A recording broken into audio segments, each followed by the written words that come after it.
Bismillahirrahmanirrahim. Assalamualaikum warahmatullahi wabarakatuh dan selamat sejahtera. Berjumpa kita lagi dalam IMR TV. Pada hari ini, Alhamdulillah, pada hari ini kita dapat bersama-sama lagi dalam satu program yang kita rasakan memberikan manfaat kepada semua, iaitu program Debaran PRU yang ke-13. Saya ulang, Debaran PRU yang ke-13. Bersama-sama saya pada hari ini adalah satu tokoh yang kita rasakan susuk tubuhnya memberikan sumbangan besar dalam perubahan dalam negara kita ini, adalah seorang panel, iaitu Tuan Haji Roslan Kasim. Beliau adalah ketua penerangan Persatuan Peribumi Perkasa Malaysia. Pertubuhan Peribumi Perkasa Malaysia, atau lebih dikenali sebagai Perkasa. Saya suka untuk memulakan bicara kita pada hari ini dengan mengambil satu kata punjanga, iaitu ilmu. Didapati dengan lidah yang gemar bertanya dan akal yang suka berfikir. Untuk perbincangan kita pada hari ini, Tuan Haji, kita akan perbincangkan berkaitan dengan kawasan-kawasan yang goyang dalam pilihan raya umum yang akan datang. Tanpa melengah masa lagi, saya ingin terus kepada soalan saya yang pertama. Kalau kita lihat pada senario politik tanah air kita pada ini, Selangor adalah satu negeri yang berpotensi untuk dirampas kembali oleh Barisan Nasional. Kita lihat dalam media arus perdana, berbagai isu yang diutarakan tu. Antaranya ialah isu air, isu penyelewengan, isu pasir dan sebagainya. Jadi dalam perkembangan ini, kita melihat ada kemungkinan rakyat akan mengalih undi ke Barisan Nasional. Jadi apa pandangan Tuan Haji dalam perkembangan ini? Silakan, Dik. Ya, kita melihat Selangor ini segala-galanya bermula. Selangor adalah merupakan gold mine. Selangor adalah merupakan pusat pentadbiran ataupun tumpuan utama negara kita Malaysia, di mana sebelahnya adalah Kuala Lumpur dan Putrajaya serta Putrajaya. Betul, Ji. Dalam konteks ini, kalau kita berbicara tentang kawasan goyang atau kawasan blur, kita ada 3 kategori, Saudara Sri. Pertama, kategori kawasan clear, kawasan putih. Yang kedua, kawasan hitam, itu gelap-gelemat lah, orang Kelantan kata gelap-gelemak. Itu. Dan yang ketiga, kawasan grey ataupun kawasan yang kabur ataupun goyang. Di Malaysia, dalam konteks Malaysia, kita sudah kena pasti lebih kurang 68 kawasan yang dikatakan kawasan grey area. Di mana kalau BN yang menang, majoriti undi yang diperolehi tak lebih 3,000 undi. Kalau BN yang kalah pun tak lebih daripada 3,000 undi. Inilah yang dikatakan kawasan yang grey area. Dalam konteks Selangor, kita lihat beberapa kawasan merupakan kawasan grey area. Kita dapati bahawa di samping manifesto yang cantik, yang indah, yang canggih, tetapi hanya indah khabar dari rupa, janji tidak ditunaikan, tidak ditepati. Mereka hanya sekadar pandai menanam tebu di bibir, memasang lukah di pergentingan, kata tidak dikota. Janji lama belum tertunai, buat pula janji yang baru.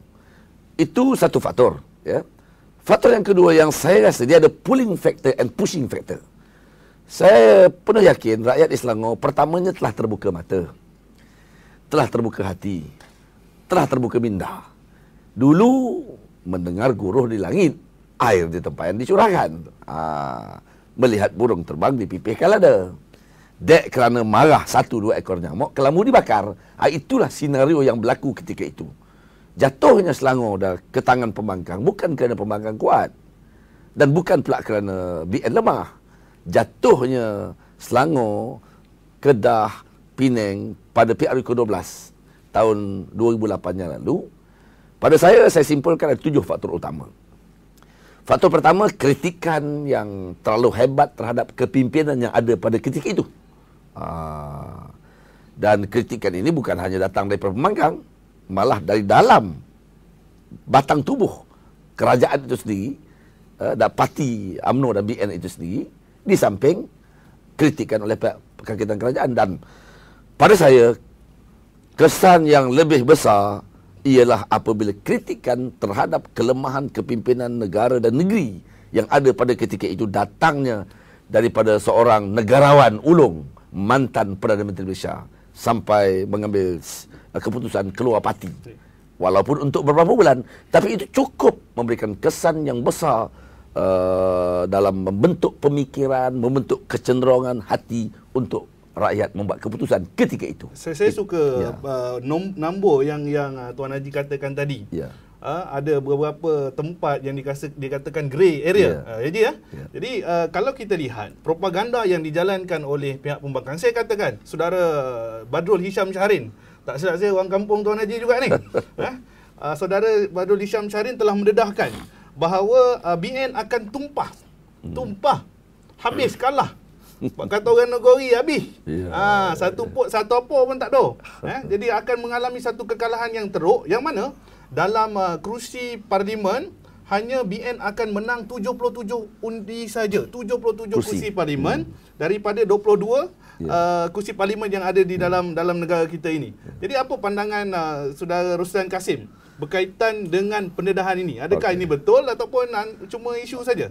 Pertamanya saya kenal sangatlah saudara Badrul Shahrin ni, Cikgu Bad ni. Dia ni ketika saya jadi pengurusi perhubungan PKR Negeri Sembilan dulu, beliau ketika itu bersama dengan pemuda PKR Negeri Sembilan, boleh kata budak suruhan saya lah ketika itu. Pada saya the other way round sebenarnya. Itu merupakan cyber sahaja, perang psikologi. Kita penuh yakin dan kita amat yakin yang tidak ada sebarang keraguannya sedikit pun bahawa pada kali ini UMNO dan rakan komponen BN tidak akan tewas. Pada saya, ini berdasarkan fakta, bukan auta. Pada saya, apa yang mereka cakap itu semuanya auta. Ataupun, ini kepandaian tuk-tuk guru mereka mencipta suatu persepsi. Sebab dia tahu, kemenangan mereka pada PRU ke-12 yang lalu pun berdasarkan persepsi. Okey, cuba kita imbas kembali. PRU ke-10 tahun 99. Persepsi yang dibuat ketika itu ialah mata lebam menyebabkan rakyat merasai bahawa benar persepsi yang digambarkan kerajaan ketika itu zalim. Sampaikan seorang bekas timbalan Perdana Menteri pun sanggup dipukul sebegitu rupa, sanggup dihina sebegitu rupa. Ini persepsi. Yang jelas pada saya ketika itu persepsi itu cuma dimakan dan ditelan oleh pengundi-pengundi Melayu. Pengundi Cina tak makan. Sebab mereka nak lihat realiti. Mereka lihat reformasi yang berlaku di Indonesia ketika itu, sahabat-sahabat mereka, usahawan-usahawan, peniaga-peniaga, yang menyebabkan mereka, kedai mereka dirampok, ada di antara bank, kedai mereka dicuri, ada di antara mereka yang cedera. Dan ini semua menimbulkan suasana dan iklim yang tidak memberangsangkan bagi mereka untuk menjana dan meneruskan aktiviti ekonomi mereka. Sebab itu, pada PRU ke-10 tahun 1999 yang memenangkan dan mengekalkan 2/3 majoriti, pada saya pengundi Cina. Jadi apa pandangan Tuan Haji berkaitan dengan keputusan pilihan raya 2008 ni? Pada 2008, kemenangan mereka, tadi saya katakan bahawa 2004 dulu ya, itu 1999. 2004, BN mendapat kemenangan yang begitu tinggi, melonjak tinggi. Why? Kerana ketika itu suatu pengharapan yang menggunung tingginya, melaut luasnya diberikan kepada kepimpinan yang baru ketika itu, yang terkenal dengan Mr. Clean. Cina, India, Melayu, yang di kampung, yang di desa, yang muda, yang tua, meletakkan suatu pengharapan yang menggunung tingginya, yang melaut luasnya kepada kepimpinan baru. Tetapi pada tahun 2008, saya sebut tadi pertamanya persepsi, kritikan yang hebat. Yang kedua, pilihan raya diadakan dalam keadaan yang cukup tak sesuai masanya, cukup tak strategik. Why? Saya kata begitu sebab ketika itu baru saja barang naik harga, gula naik harga, tepung naik harga, beras naik harga, tol naik harga, petrol kita masih ingat naik harga. Ya, betul. Ya, dalam keluhan dan keresahan rakyat melihat kenaikan harga itu, tiba-tiba ketika itu pula lah diumumkan pilihan raya.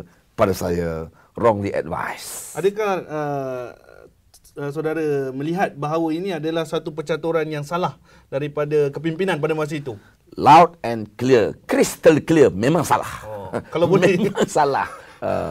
Sebab itu saya yakin Yang Amat Muhammad Datuk Seri Najib sekarang membuat suatu perkiraan, suatu penyelidikan, suatu perancangan yang penuh teliti. Sebab dia tak mahu pisang berbuah dua kali. Saya melihat bahawa dalam kupasan yang saudara Roslan nyatakan tadi, beliau menceritakan berkaitan dengan perjuangan ataupun pilihan raya bermula daripada tahun 98 hingga ke tahun 2008.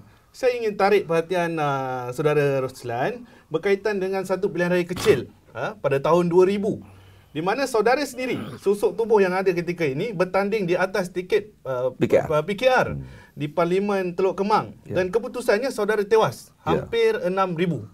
Jadi semasa tahun 2008, calon Melayu dari PKR, saya rasa saudara sendiri kenal, menang dengan majoriti yang besar. Dan orang yang saudara lawan adalah orang yang sama calon tersebut lawan. Dan kita lihat trendnya adalah majoriti di kawasan tersebut adalah majoriti kawasan pengundi India. Ya. Jadi apa komen saudara? Di manakah silapnya ketika itu? Silakan. Okey. Bermula dengan pilihan raya tahun 99. Ya. Ketika itu saudara Gopala Krishnan yang bertanding lawan saudara juga. Betul. Dia kalah dalam sekitar 20,000. Hampir 20,000 majoriti.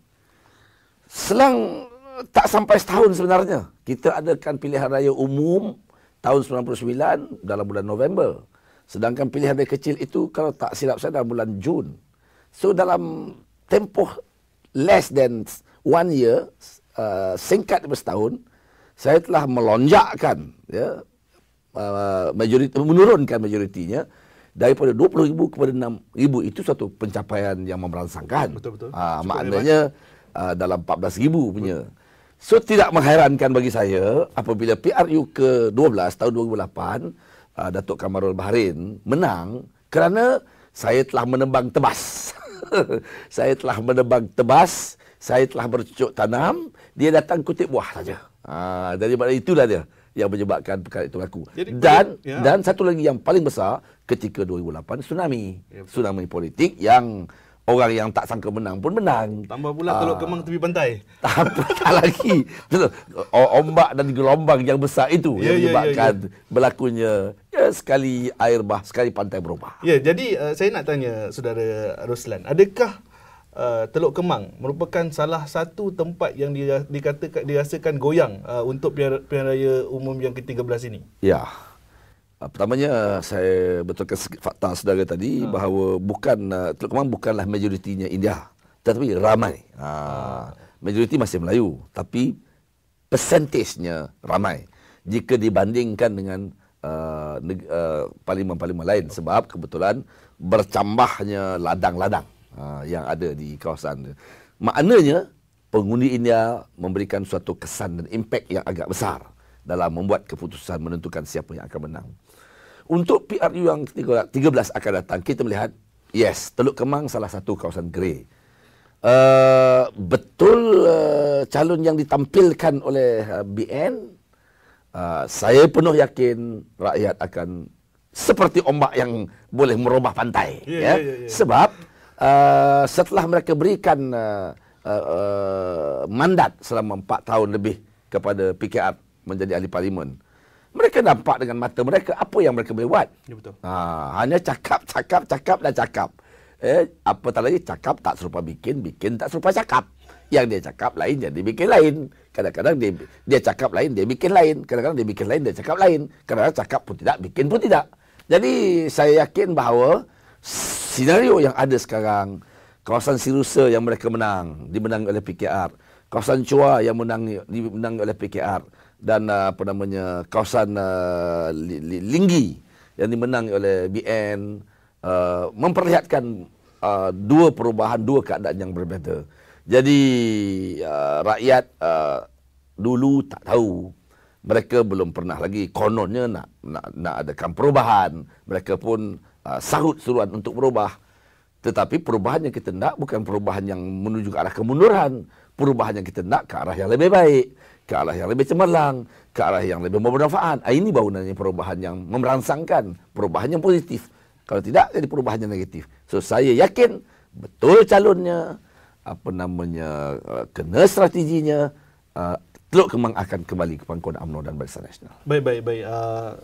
Saudara Roslan, untuk yang akhirnya, sebelum kita pergi ke segmen yang lain, saya suka untuk bertanyakan berkaitan dengan sokongan sokongan isu berkaitan dengan kebajikan rakyat. Kalau kita lihat, ketika ini rakyat bangun di negeri Pahang berkaitan dengan isu linas, pembinaan rapid di Pengerang, kalau saudara baca. Dan adakah kesan daripada tindakan yang dibuat oleh kerajaan ini akan memberikan impak yang negatif kepada calon Barisan Nasional, ataupun ia cuma suatu dongengan yang dimain-mainkan oleh pembangkang? Silakan, Ustaz. Ya, macam saya sebut tadi lah, bahawa pembangkang pandai membina dan mencipta persepsi. Persepsi yang digambarkan bahawa linas itu akan menyebabkan kesan kepada kesihatan, kesan kepada nyawa. Begitu juga projek rapid di Pengerang. Walaupun pakar-pakar yang profesional, yang pakar dalam bidang itu telah menerangkan bahawa ianya tidak akan mendatangkan kesan kepada nyawa, kepada kesihatan, malah kesan yang positif dengan terbukanya peluang pekerjaan. Apabila terbangun dan terbinanya suatu kawasan itu, maka kawasan hiliran di kawasan kelilingnya akan mendapat faedah. Rumah-rumah akan disewa dengan harga yang lebih mahal. Sesuatulah harga tanah akan meningkat, membuka ruang pekerjaan, menambahkan pendapatan peniaga-peniaga yang sudah tentulah bila ramai penduduknya, ramai pekerjanya, ramai kaki tangannya, membuka ruang untuk menambah pendapatan bagi peniaga-peniaga tempatan. Pada saya ini semua sebenarnya belum cukup difahamkan, ataupun belum cukup rakyat belum cukup memahaminya. Seperti yang saya sebut, seringkali kita sebut apabila UiTM cuba dibuka di Serendah. Bila mereka perintah, mereka tutup. Ya. Ini kesannya ialah kerugian kepada penduduk di sekitar Serendah itu sendiri. Serupalah. Pada saya, pada kali ini sebenarnya mereka, pembangkang akan cuba. Mereka dalam keadaan yang kelemasan. Mereka dah tahu dah, rakyat dah tahu tembelang mereka. Rakyat sudah kenal yang mana intan, yang mana kaca. Rakyat adalah merupakan Jauhari yang mengenal Mat Ikam, Minaci yang mengenal Maniam. Rakyat tahu. Jadi oleh kerana rakyat tahu, maka mereka sedang mencuba mengusahakan suatu strategi baru untuk mengalihkan pandangan. Pada saya, ya, sepatutnya mereka cerita apa yang mereka dah buat. Selama hampir 5 tahun mereka perintah, daripada 100 yang mereka janjikan, mereka baru sekadar 15%. 15% saja yang tertunai. 85% belum tertunai. Sebaliknya BN, 100 yang dijanjikan, 87% sudah tertunai. Tinggal 13%. Jadi rakyat sudah terbuka mata. Rakyat sudah melihat yang mana yang berikan suatu pengharapan yang palsu, ya, sebab mereka pandai dan bijak memberikan suatu pengharapan. Pengharapan yang bulan dan bintang, cakrawala dan segala bagai. Tapi apa yang berlaku setelah mereka dapat, abu pun terang. Jadi berdasarkan hujah yang diberikan oleh Saudara Roslan Kasim tadi, dapatlah kita simpulkan bahawa rakyat perlu bijak memilih. Rakyat perlu membuat keputusan dengan keputusan yang sewajarnya. Lihat berdasarkan daripada fakta, bukan auta. Lihat daripada rationality, bukannya persepsi. Kita akan berjumpa lagi dalam seri yang akan datang. Dan saya ucap terima kasih kepada IMR TV kerana memberikan ruang ini kepada moderator untuk mengulaskan berkaitan dengan isu pilihan raya yang akan datang. Wabillahi taufiq wal hidayah. Assalamualaikum warahmatullahi wabarakatuh. Assalamualaikum.